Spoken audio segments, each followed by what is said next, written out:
Minggu kemarin, hari ini adalah kita belajar kelompok. Ya. Kemudian masing-masing kelompok nanti akan menyimpulkan hasil daripada kelompok kita. Ya.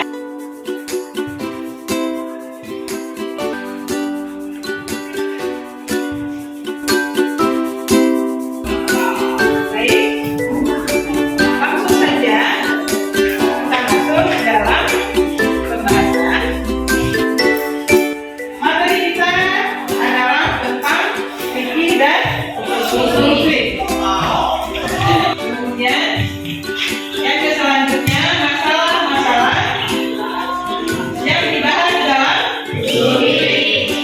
Kemudian sekarang masing-masing kelompok kita mulai dengan semangatnya terlebih dahulu.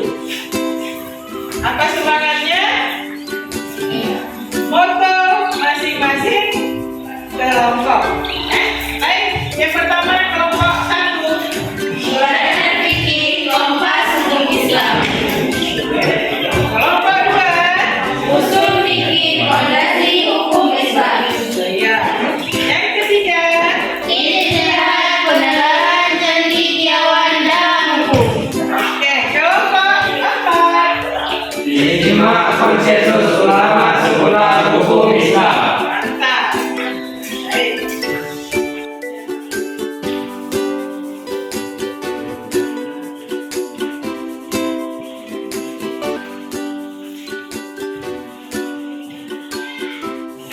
Udah? Orang menyimpulkan daripada hasil diskusi kelompok.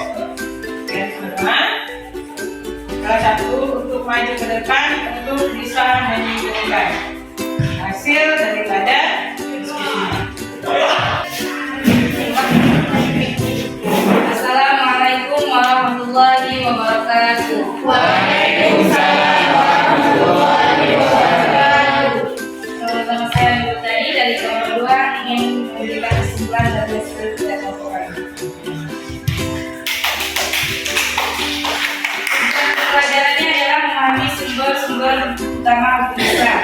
Yang kedua, menguasai metodologi istinbat penggalian hukum. Dasar teorinya umum. Salah satu teori utamanya adalah teori sumber hukum Islam yang terdiri dari Al-Quran sebagai sumber hukum utama. Syarat-syarat mujtahid menguasai Al-Quran dan Sunnah beserta pemahaman yang mendalam, memiliki kemampuan akal yang kuat, integritas moral yang baik, bersifat adil, jujur dan independen dalam berijtihad.